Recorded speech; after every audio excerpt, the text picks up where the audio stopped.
আল্লাহর নবী বলেন, আত-তাইবু মিনাজ যামবি কামান লা যামবা লাহু। যে ব্যক্তি তার গুনাহ থেকে তওবা করে সে এমন যেমন জিন্দেগিতে গুনাহ করে নাই। হযরত হাসান বসরি জগৎ বিখ্যাত একজন আল্লাহর ওলি ছিল। হযরত হাসান বসরির কাছে একজন মা আসছে, আয়েশা বলে, ওগো আল্লাহর ওলি, আমার সন্তান প্রত্যেক দিন মদ খায়, মদ খায়া প্রত্যেক দিন করে আসে, আমার সন্তানরে একটু তওবা করায় দেন। এবার আল্লাহর ওলি হযরত হাসান বসরি সেই মায়ের সাথে সেই সন্তানের বাড়ি যায় তওবা করে আসছে। দ্বিতীয় দিন আবার আসছে, বলে আল্লাহর ওলি, সন্তান তো এখনো মদ ছাড়ে নাই, প্রত্যেক দিন মদ খায়, আর একটু তওবা করায় দিয়ে আসেন।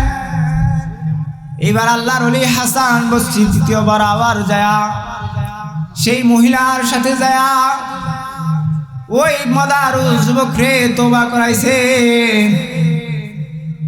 কিছুদিন পরে আবার আসছে, আয়েশা বলে, আল্লাহর ওলি, সন্তান তো এখন মদ খায়, আর একটু তওবা করাই দিয়ে আসেন। তৃতীয়বার আবার যায় তওবা করে আসছে। কিছুদিন পর আবার আসছে, কই আল্লাহর ওলি, প্রত্যেক দিন আগের মতো আবার মদ খায়, আজকে এত মদ খাইছে, মনে হয় আমার সন্তান আর বাঁচবে না, আমার সন্তান বেহুশ হয়ে গেছে, জীবনের শেষ তওবাটা করায় দিয়ে আসেন। আল্লাহর ওলি হাসান বসরি বলে, তোমার সন্তান রে আমি 3 বার তওবা করাইছি, আমার কথা শুনে না, আমি তোমার সন্তান রে আর তওবা করাইতে পারবো না। এইবার চলে গেছে মহিলা। কিছুক্ষণ পর আবার আসছে, বলে হলো, আল্লাহর ওলি, সন্তান তো বেহুশ অবস্থায় মদ খায়া মরিয়া গেছে, তার জানাজাটা আপনি করান, আপনি যদি আমার সন্তানের জানাজা করান, এর ওসিলা আল্লাহ আমার সন্তানকে মাফ করে দিবে। এবার হাসান বসরি বলে, আমি তোমার সন্তানরে যদি জানাজা করাই, আগামী কাল থেকে এই বসরা নগরীতে যত চুর বাটপার জিনা করনেওয়ালা মারা যাবে, কই সবার জানাজা আমি হাসান বসরির করা লাগবে, আমি তোমার সন্তানের মতো এত বড় একটা নাফরমানের জানাজা আমি পড়াইব না, চলে যাও।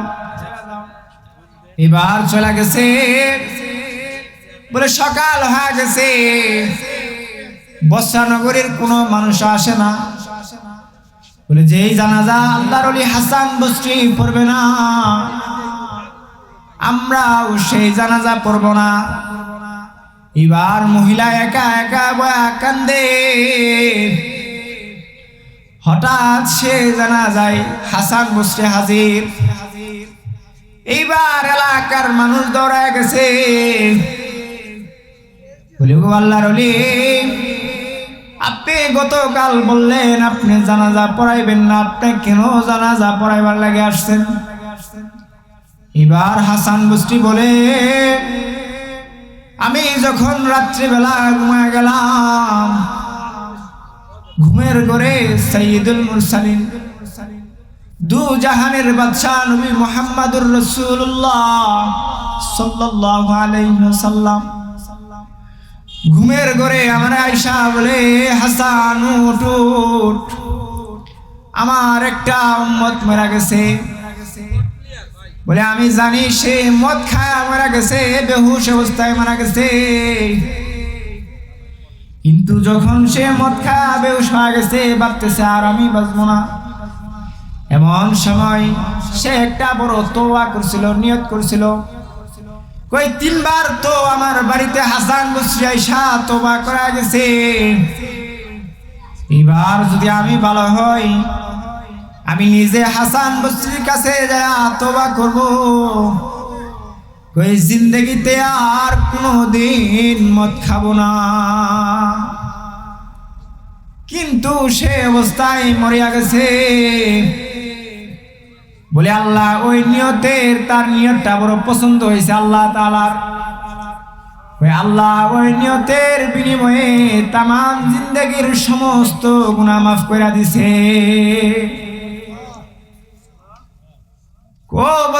নগরের মানুষ, আজকে আমি কোনো মানুষের জানাজা পড়াবার জন্য আসি নাই।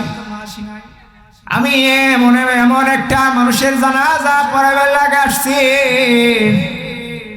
সে আল্লাহর কাছে প্রিয় হয়ে গেছে। যার জানাজা পড়াবার জন্য আমার রাসূলুল্লাহ সাল্লাল্লাহু আলাইহি ওয়াসাল্লাম আমারে আদেশ করছে, আমি আদেশ পালন করার জন্য একটা তওবা করনেওয়ালা বান্দার তওবার ওসিলা আজকে আমি তার জানাজা পড়াইবার জন্য আসছি।